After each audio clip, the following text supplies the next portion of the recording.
Yes, good evening to the students of the SLW 600 who are welcome to my today class, the online class, and we are in the last class. We are at the classification, but the last wedge is left over there, and that is the summary on the nature and the characteristic of law. So legal norms are enforceable.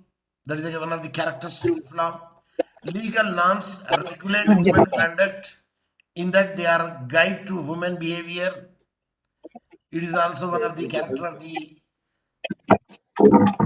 Please mute. Please mute. Good luck, Luhinga. You close your video and mute. Yes, when you want to speak at that time, you can unmute and speak when I ask you. Otherwise, you mute it. So another characteristic is legal norms. The another characteristic of it is uniformity. The second one is the law is hypothetical or relative. Law of general nature. Law entails the element of authority and regulated coercion. So these are the some of the characteristic of the law. We have seen it. And in this class that I told you that I am going to deal the philosophy of law. The philosophy about the study of law, which is nothing but in our syllabus we do have it. I will show you the second bullet, the philosophical aspect of jurisprudence. Did you see it, participant? Which I shared on the screen, did you see it? Yes. Yes, I appreciate Yes, we see it. I appreciate. Good. So, philosophy of law that we will deal today class. So, without wasting the time, yes, if you see an abstract, it is goes in this way.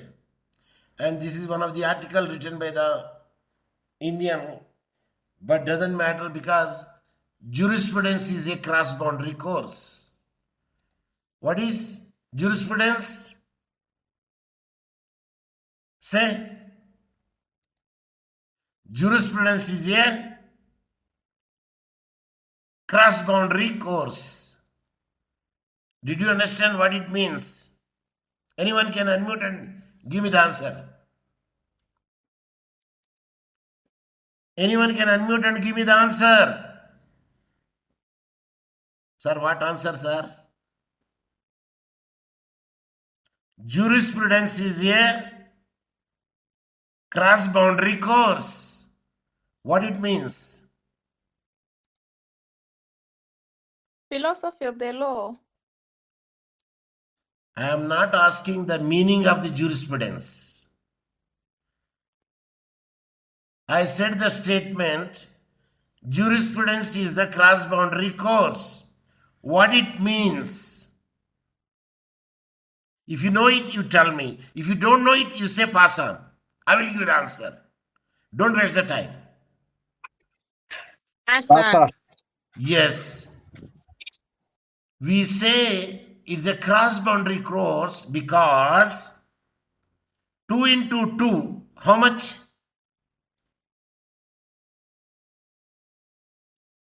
2 multiplication with the 2, how much?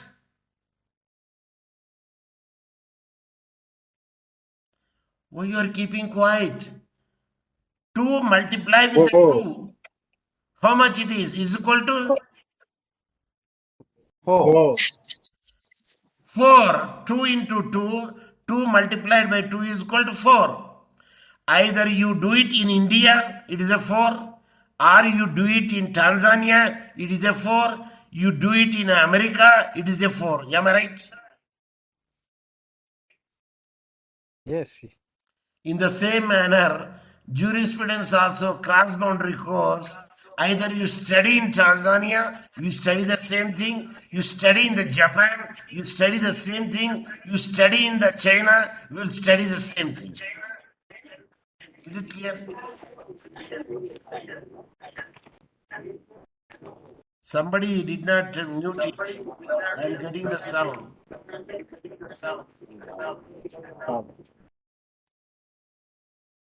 Muhiri Moita, mute it. I did not see your mute it. Don't open unless I ask you. So jurisprudence also, wherever you study, the same study would be there. That's why we say jurisprudence is a cross-boundary course. Is it clear? Say yes or no. Yes.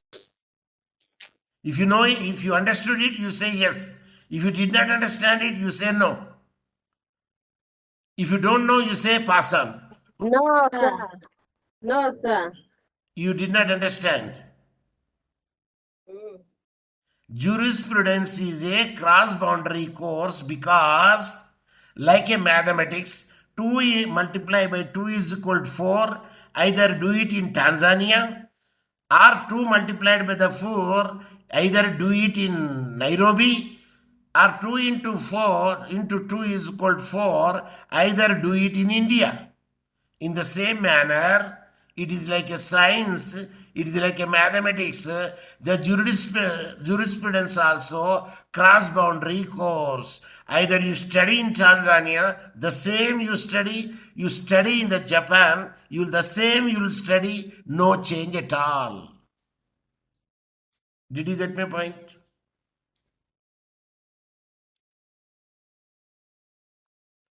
You don't change the same jurisprudence.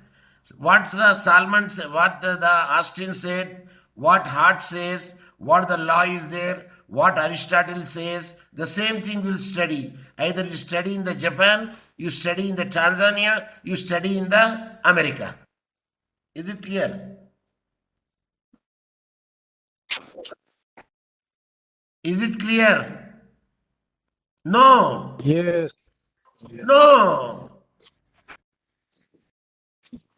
Amen.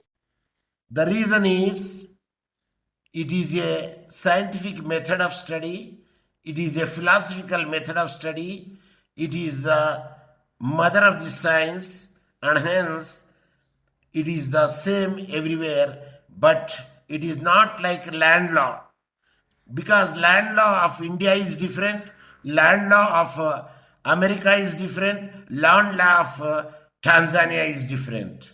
Tax law of Tanzania is different, tax law of India is different, but general principle are common to a certain extent. But jurisprudence, either you study a man written by the Indian, or it is written by a foreigner, or it is written by Professor Mohammed Saheb Hussain, doesn't make any difference because the material and the thing is the same. So jurisprudence has had controversial definitions since classical times. Nobody has given a correct, this is the way of jurisprudence. But the history of evolution of jurisprudence is based upon the two main sources of jurisprudential thought. What is that thought? An experience emerged from antiquity, means from the time immemorial, that are the philosophical speculation of the Greeks. One is the Greek school of thought, and is the legal administrative practice of the Romans. Romans practice and Greeks practice, it depends upon how the jurisprudence would be there. So the word jurisprudence is, yes, anyone can unmute and read this word, which I highlighted. Anyone can unmute and read, which I highlighted. I said, anyone can unmute and read, which I highlighted. They wanted to If you The word jurisprudence is derived from the Latin phrase jurisprudential, which means knowledge of the law. okay, enough. Yes, the word, yes, mute. Good luck looking up, mute. Yes, the word jurisprudence is derived from the Latin phrase that is juris and prudential, which means knowledge of the law. It is nothing but a knowledge of the law or science of the law. Philosophy is a study that seeks to understand the mysteries of the existence and reality. It is a philosophy, it is a study, understand the mysteries of the existence and reality. What is the reality, what is the existence, and how it would be. So law is, in its most general and comprehensive sense, signifies a rule of action and is applied indiscriminately all kinds of actions, whether animate or inanimate, whether rational or irrational. So the phrase philosophy of law is inevitably tied up in the relationship between the two academic disciplines. How? Let us see. One is philosophy, another is law. So one is school is philosophy and another is law. Since law is the body of official rules and regulations generally found in constitution, legislation, judicial opinion, and the like, and used to govern a society and to control the behavior of the members of the society. That is about the law. It's a bundle of rules, regulations to govern the society, to move the society in the smooth manner. The philosophy examines the relationship between the humanity and nature. Human and nature. That is the philosophy. It makes the relationship between the nature and the humanity and between the individual and society. How individual moving the society and how jurisprudence is the study of law. And the jurisprudence is the study of law, how it can make it in the society from individual to individual, individual to the state or the society, and the society to the other societies. That here it can be well be said that jurisprudence is a philosophy about study of law. So jurisprudence is a philosophy about what? Study of law. That is the mother of law, or we can say knowledge of the law. So let us see that jurisprudence has had a controversial definition since classical times. Nobody defined this is the correct definition of the jurisprudence. So classical times it is a dispute. For instance, corruption.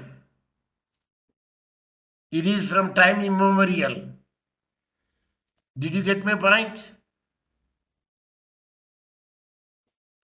Corruption, is it from the 20th century? No. It is from the beginning is there corruption. From the beginning is there some crimes like rape, adultery. From the beginning, from the society is formed over there.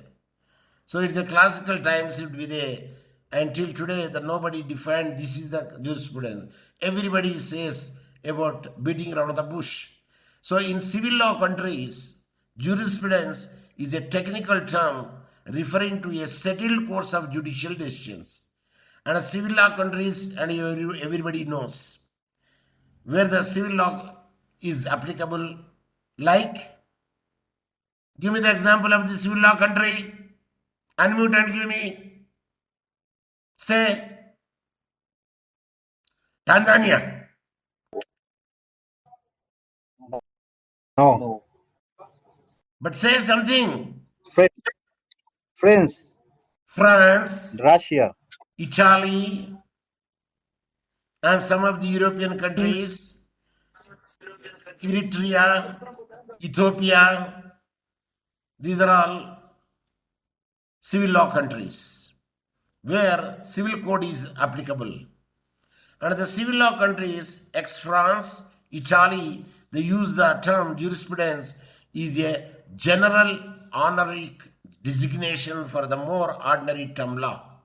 They say the jurisprudence is nothing but law. It is a general term of the law. And they also believe in that it is based on the judicial decisions. And for common law countries like India, Tanzania, and where the Britishers ruled the colonies, the colonial times, so now the British left the impression of the common law. The common law countries' jurisprudence constitute that stream wherein body of law purely means judge-made laws, which derives its authority from the common judicial practice. Common law believes that it is a judge-made law, and civil law believes that it is a general organic designation for the law. So these countries are those that have been a colony under the British rule, like ex-India, Australia, Canada, jurisprudence which prevails in England and most former members of the British Empire.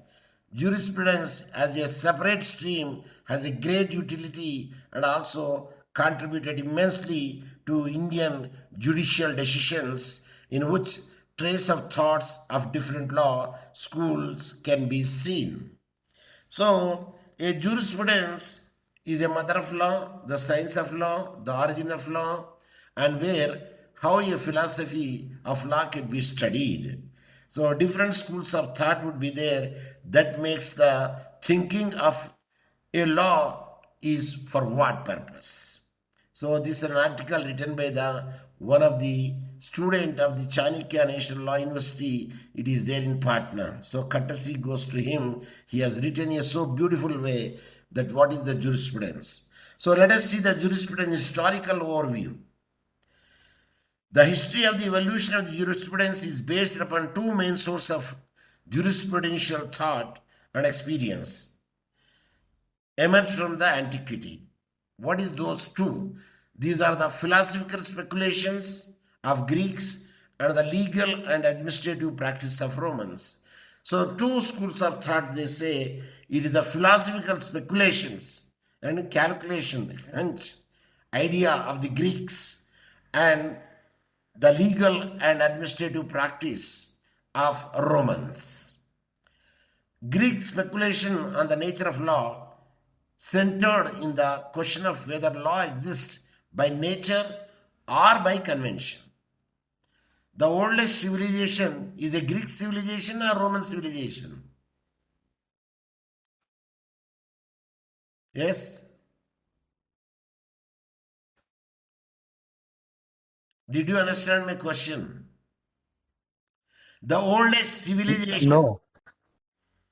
The oldest civilization is a Greek civilization or Roman civilization? Even India has Greek civilization. Greek history, civilization. a history, a background. So, Greek philosophy, Roman philosophy, Indian philosophy, Chinese philosophy, they are different because the civilization, the brought up is different over there. Now let us see how the Greek speculation on the nature of the law. They say centered on the question whether law exists by nature or by conventions. Whether law is there by the nature or it came with the conventions. A man will create it. So the Greek philosophers examined this fundamental question so thoroughly that it is hard to find instances of contemporary speculation that escape the bounds set by the Greek. So we cannot make the speculation how it has come and how it is made, and that is set by the Greeks, thinkers. They can speculate it. They say it is by the nature it has come or by the conventions. So they cannot speculate it in clear manner how it has come, and that is the contemporary speculation of escape of bounds set by the Greek thinkers. But Roman law, on the other hand, they believe, had an autonomous development based on a millennium of judicial experiences and administrative practices. The Roman law believes that it is the judicial experiences and administrative practices a law has evolved over there. So Greek philosophical theories permeated the essence of the Roman law It is allowed the Roman law because Greek law cannot speculate it how it has come. That's why they invited the Roman law, permitted the essence of the Roman law, but the slow, steady accumulation of the legal experience and its crystallization into general principle of law and finally into codification gave Roman law its enduring character.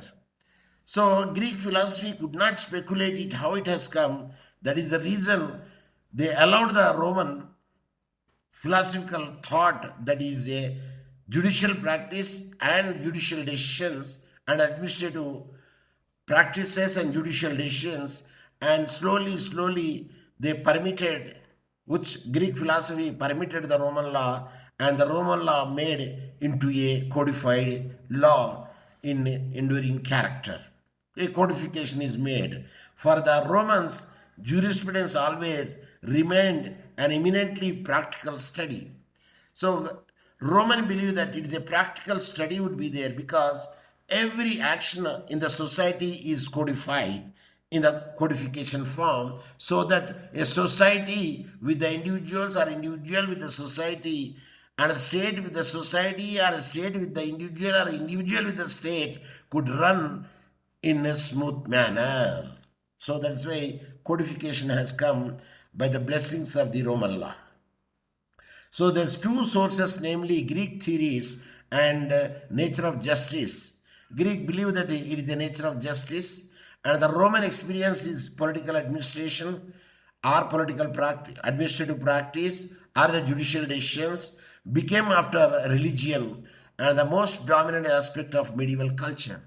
In the medieval culture, in the good olden days, it is the church or it is a religious place which will be decide the cases. And the idea of the Holy Roman Empire with the Corpus Juris Civilis as a statute binding all Christendom and the Roman Catholic Church with its manifold forms of law as a spiritual authority for all the Christian formed a coherent theoretical structure. At that instant, church is to give the justice. They solve the legal disputes. And hence we can say Roman Empire with Corpus Juris Civilis. That is a statute binding for all the Christendom. And a coherent theoretical structure would be there. The Roman law has emerged. So with this, St. Thomas Aquinas divided a law into the eternal, the divine, the natural, and the human. So Thomas Aquinas, he is one of the philosophers, and he divided the law into how many ways? A law is eternal, a law is a divine, the law is a natural, a law is a human. So depending upon the characteristic of law in the different angle, Thomas Aquinas has made a definition. It will be noted that two of these, the eternal law and the natural law, it will be noted that two of these, eternal law is there and the natural law is there, the theories of the nature of justice. So a theory of the natural justice, both will come the eternal law and the natural law. So the divine law, how and the human law are ordained, are posited. The divine law means God made law in another way, or the human law are ordained, it's an order, are posited over there. We thus see the division of antiquity and continued in the form of notion of law, that exists a nature of law that is ordained whether by the God or by man. If it is a God, we can say divine law. If it is a man, in the form of statute, ordained law. They make the rules and regulations and they will follow the law. So this way the distinction has come to see that whether it is a natural law or God-made law or it is a ordained by the human being. So the distinction survived the Renaissance revolution in the science and government, and how it is evaluated from the science and government. Indeed, the great political revolutions were waged in the name of the secularized law of nature, abstracted from the mind of a man, considered the true mark of his humanity. Now the humanity will consider it. How the humanity will work it? Is it through the natural law? Is it through the divine law? Is it through the ordained humanity law? So now laws are mainly codified. The reason is higher law was held to be the legitimate revolt against the doctrine of sovereign will. So now, because of the state has emerged over there, and every state is a sovereign now, so every state can enact the law, and the law is the command of the state. So they have taken, the state makes the enacted law, and the law would be binding on every human being, and that particularly the geographical area of the state. So this fundamental divergence of opinions, a different opinions has emerged over there on the nature of law, came down to 20th century. A different scholars has given a different mode for the how the law would be there, whether it is a command of the sovereign, whether it is a natural law, whether it is a divine law, whether it is a ordained by the human beings, or so on and so forth. So the law, nature of the law is the color is changed in the 20th century. The English-speaking common law countries heavily committed to the view that law is the ordainment of the lawful constituted sovereign. So the common law country, they believe that law is a command of a sovereign, of a state. A state make the enactment of laws, heavily committed to the view that the law is the ordainment or command of the lawfully constituted sovereign. So that is the 20th century definition about the law. So during the 16th and 17th century in England was consumed by religious and political and social upheaval that included a civil war and the broadening of and the beheading of the king at the time. It was period of the extreme violence, fear and lawlessness in those 16th and 17th century, because at the time kingdom was there. The theory of the natural law, that law is based on divine revelation, that it was put in place for the moral improvement, did not seem to accord with the contemporary reality of life. At that instant, because a lot of bloodshed is there, and at that time they would like to follow the theory of the natural law, and they say law is based on divine revelation. Everybody should have to be quite good, not to harm other people, and live in the society peacefully, and that it was put in a place for the moral improvement. The moral or divine and morality will be taught over there, and to accord with the contemporary, the reality of the life. Now the reality of life is very much clear, because it is the law which is made and enacted by the state. From time to time the law would be changed as society will change. To keep the changing society pace, the law would be amended accordingly. So out of these chaos developed a new theory about the justice and the law. The philosophers such as Thomas Hobbes, earlier we have seen the Aquinas, and now the Thomas Hobbes and John Locke recognize that, and these are the two political thinkers. In order for the stability and order to return to England, there must be a new definition of law. This theory eventually become known as a positive law. So slowly from the natural law, divine law, and ordained by the human beings, the law color will be changed from the centuries to centuries, depending upon the prevailing situation in those centuries. And Thomas Hobbes and John Locke and recognized what order of the stability and order to return to England. In the England they were made, there must be a new definition of law. What is that? The theory eventually become known as positive law. A positive law always do the positive things, not to the negative things. So they made a color, a law should be a positive law. So these were the things, how it changed evaluation from the Greek culture, Roman culture, then civil law countries, common law countries, then the kings, then the 16th century, 17th century, 20th century, Thomas Aquinas definition, Thomas Hobbes definition, John Locke definitions, but the present situation they say in England is law is known as a positive law. That is the mode they have come now. Now let us see how a positive law is the belief that law is established by the state. Now, in the present situation are concerned, who will enact the law? Who will enact the enactments? Participants, anyone can unmute and give me the answer. If you don't know, you say pass on.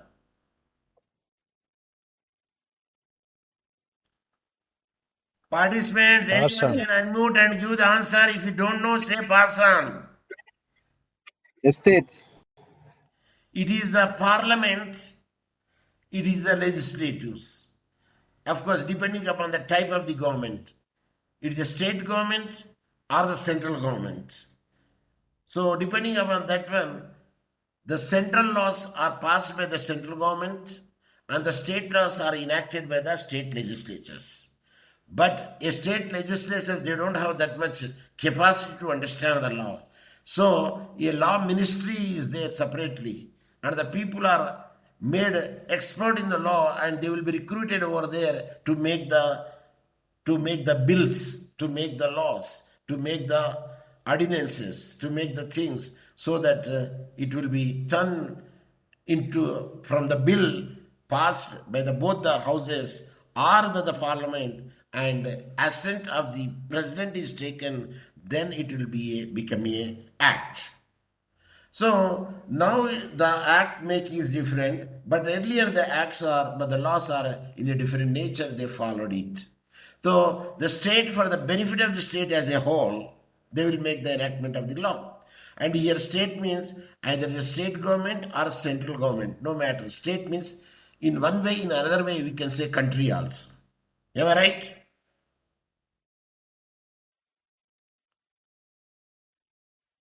In an international instrument, we can say the state. State are the parties to the international conventions. Here, state means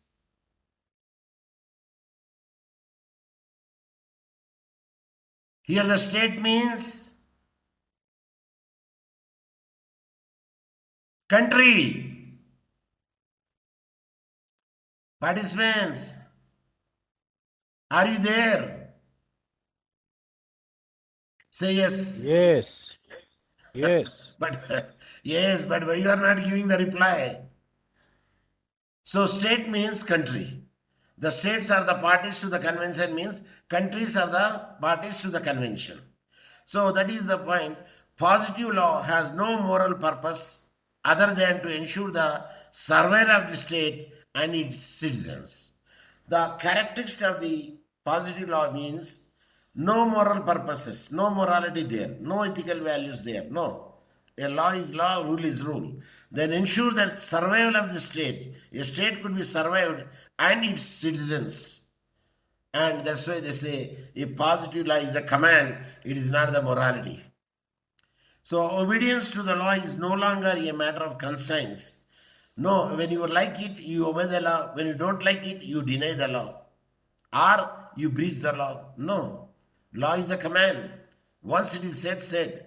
Obedience must be there. And one should have the obedience to the law and follow the law. No longer matter of the conscience. Whether you have the conscience, whether you are not, but you are supposed to follow the law. And it had been for Socrates or Aquinas. It had been for the Socrates or Aquinas. They say it is the law, one should have born to follow it. If any disobedient would be there, then he will be punished. To disobey the law was a crime, and anyone who broke the law was subject to punishment. It is in a will. So, we cannot say that a lion is there in the forest. If she likes it, it will give the egg. If she likes it, a lioness will give the offspring. Is it so? Did you understand my question first? Person. Lion, no. Lion is a feminine gender or masculine gender?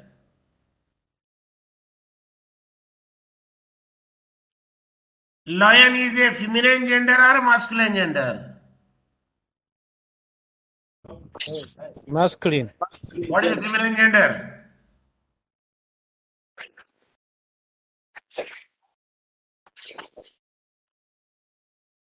Lioness. Say Pasan.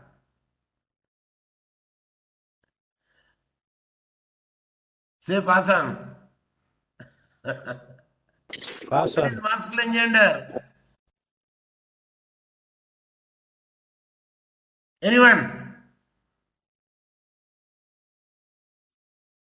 Sir, lion kike. No one can know feminine gender of lion. Rosta, where is your microphone? I did not see your microphone. It's lioness, sir. Lioness. Why you are taking so much time to give me the answer? Now you tell me, lioness, it is her will or wish. Sometimes it is a viviparous, sometimes it is a oviparous. Sir, first you tell me what is oviparous, what is viviparous? Anyone? What is oviparous? What is viviparous? If you know it, you tell me. If you don't know it, you say pass on. Don't waste the time. Don't kill the time.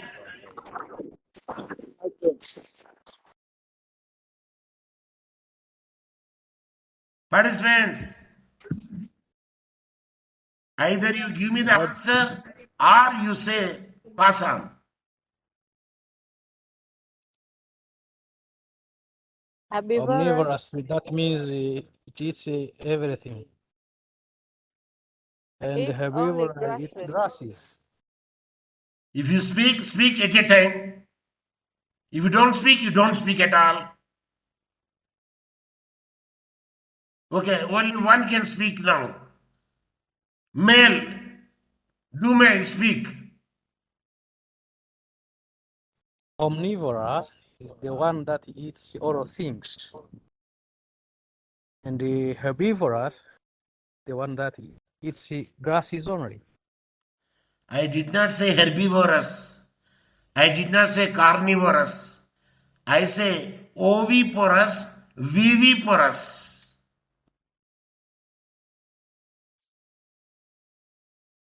The purpose of giving is, I want to explain you, oviporous, it is not our will. Oviporous means, here I have given you.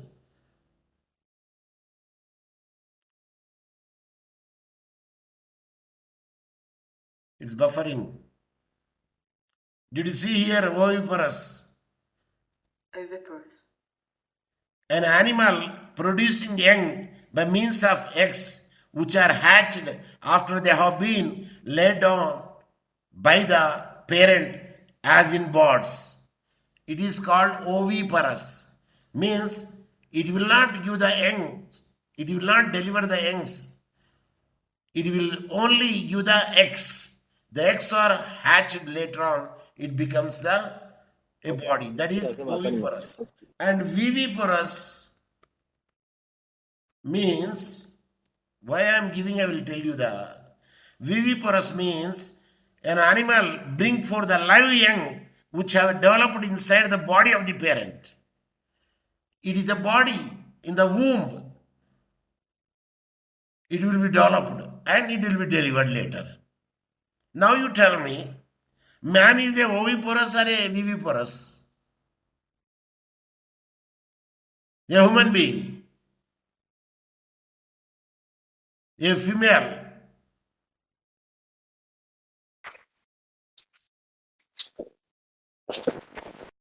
Why you're I don't know. Man is viviparous. See, my point is asking is, human beings are They produce offsprings. Means female will produce the offsprings, but not the eggs. Is it clear?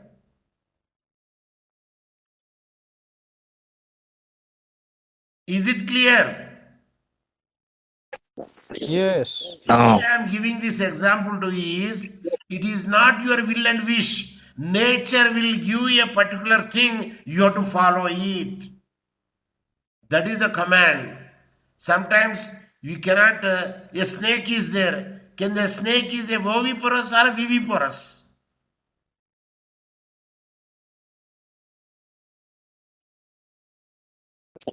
Oviparous. Snakes will give the eggs. Ostrich give the eggs. Hens give the eggs. Tembo give the eggs.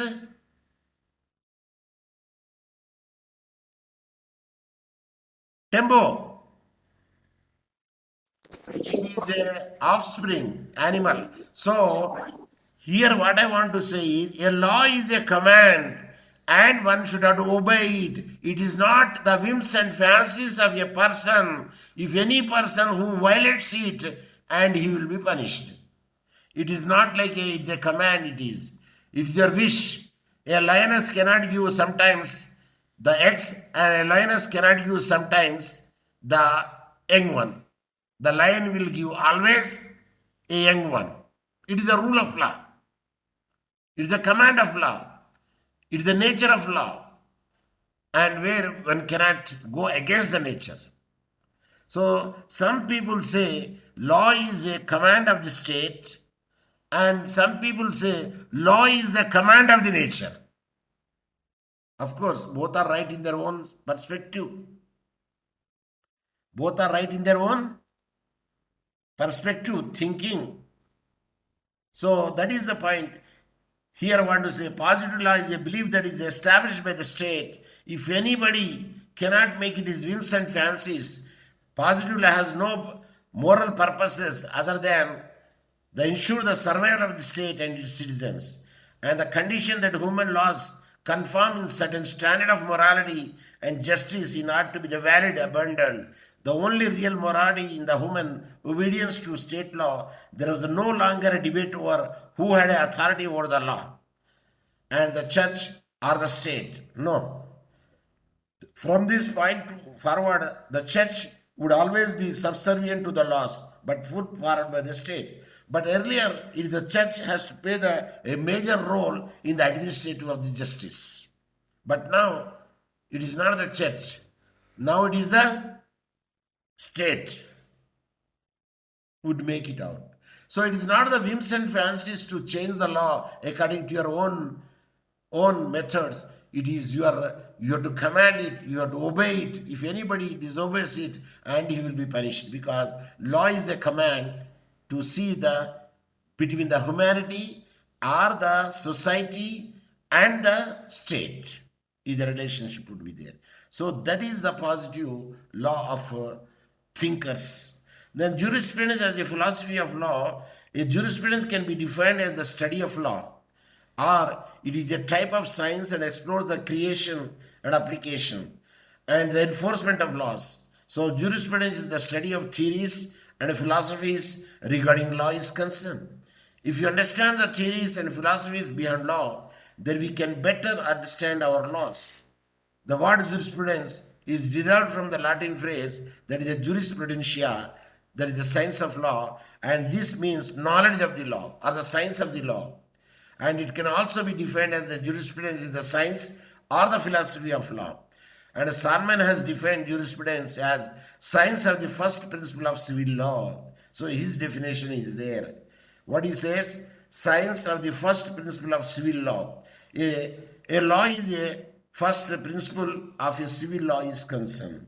Why civil law? Is not a criminal law. Yes, criminal law would be also there. But in generally the society is there, and hence he said the civil law. But philosophy is a study that seeks to understand the mysteries of the existence and reality. That's why we say the philosophy. There is a mysteries and there is reality. It tries to discover the nature of the truth and knowledge and to find out of a basic value and importance of life. Why the importance of the life? What is the purpose of the life? Purpose of the life to attain only the LLM degree or a master degree or a doctorate degree and go away? No, the purpose of life is different. It depends upon the thinking of a person. A thinking of a person, life here is to a momentary. Eternal life is later. This is another school of thought. But when you live in the society, try to a good thing and die. So the people will remember you even after your death also. The people should not curse you that fellow, let him die because he is a, everybody hates that fellow, number one, and he is become a big troublemaker to each and everybody. So better his death is a good solution. So people should not say that. People should always say that a good man would be there and he served the society, he served the human mankind, and he did a lot of things and he died. Poor man, let his place would be there in the, not hell, in the heaven. So it tries to discover the nature of the truth and knowledge and to find out what is the basic value and importance of in life. It also examines the relationship between the humanity and the nature, and between the individual and the society. And a philosophy arises out of the wonder, curiosity, and the desire to know and understand. Now the time is 5:32. Better I close it because Roster told me that it's a 5:10. Shall I close it now? Shall I stop it now? Roster! Participants, are you Yes, there? Professor. Yes. Yes, Professor. Can I stop it because I asked you to deal only up to 5:10, but now the time is 5:33. Yes, No, bro. Professor. Stop it. Shall I stop it now? Yes, Professor. Yes. So I am keeping the asterisk here. From there we can do it the next class. Yeah, here up to this extent. Thank you, Professor. Yes, the PDF form. So today class up to this extent we dealt it, and the tomorrow onwards we can see how the philosophy of study seeks to understand the mysteries of the existence of reality. With this one, I would like to stop my today's talk. Yes, Asante Sana, Nashukuru.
lot of time working on social media for my clients. I create a lot of video content